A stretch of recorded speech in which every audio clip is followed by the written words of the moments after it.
நீங்கள் ஹாஸ்பிட்டல் ஃபீல்டுன்னு போனீங்க அப்படின்னா தலைவலிக்கு போடுற பேரசிட்டமால் கூட சைடு எஃபெக்ட் தான்.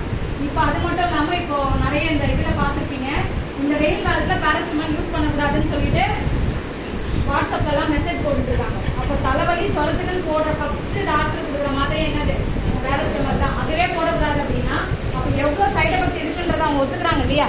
ஆனால் இன்னைக்கு அதெல்லாம் போடுறதுக்கு தயங்குறமான்னு கேட்டால் கிடையாது. அதை ஈஸியாக வாங்கி போட்டுக்கிறோம். ஆனால் நம்மளோட பாரம்பரியத்தை கொண்டு போய் சொல்லும் போது நிறைய கேள்விகள் வருது இல்லையா? இந்த சைடு எஃபெக்ட் வருமா அப்படின்ற மாதிரிலாம்.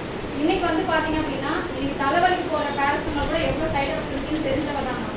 ஏன்னா நர்சிங் அந்த ஃபீல்டும் எனக்கு தெரியும், வெஸ்டீஜோட ஃபீல்டும் என்னன்றது எனக்கு தெரியும். இப்போ நிறைய பேர் இதை போய் சொல்லும் போது நிறைய ரிசல்ட் அப்படின்றது வர ஆரம்பிச்சுது. மற்றபடி வந்து பார்த்தீங்க அப்படின்னா பெருசாக பேக்ரவுண்ட் எதுவும் கிடையாது. என்னுடைய கிரேட் அப்ளைன்ஸ் சசிகலா அப்படின்ற சார் அவங்க என்ன சொன்னாங்களோ அதை உட்காந்து பண்ண ஆரம்பித்தேன். ஃபர்ஸ்ட் லெவல் பிரான்ச் அப்படின்ற லெவலில் கம்ப்ளீட் பண்ணேன். அதுக்கப்புறம் பிஸ்னஸை பற்றி பெருசாக எதுவும் தெரியாது. நெட்வொர்க் மார்க்கெட்டிங்கிற வார்த்தையை கூட இங்கே வந்ததுக்கப்புறம் தான் என் காலையே கேட்டேன். அப்போ எப்படி இருந்திருப்பேன்னு பாருங்க.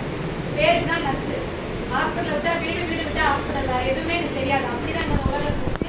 வெஸ்டிஜ் வந்ததுக்கப்புறம் தான் எல்லா மீட்டிங் ஃப்ரெண்ட்ஸில் உட்கார வச்சாங்க. வாழ்க்கைன்னா என்ன, லைஃப் எப்படி கொண்டு போகணும், அடுத்து எப்படி இருக்குது, சுற்றி இருக்கிறவங்க என்ன மாதிரி மக்கள் இருக்காங்க அப்படின்னு எல்லாத்தையுமே வந்து பார்த்தீங்கன்னா A to Z புரிய வச்சு இங்கே நம்ம நிற்க வச்சுருக்காங்க. அப்படின்னா அந்த கிரெடிட்டை வந்து பார்த்தீங்க அப்படின்னா இம்ப்ரெஸ் சசிகலா நமக்கு மட்டும்தான் இந்த இடத்துல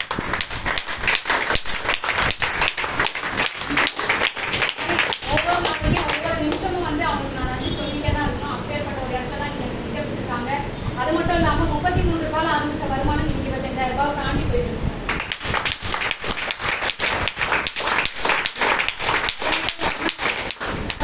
ஃபாரின் இருக்கு இல்லையா, சிவர் டைரக்டர் அப்படின்னாலே ஃபாரின் இருக்குன்னு சொல்லுவாங்க இல்லையா.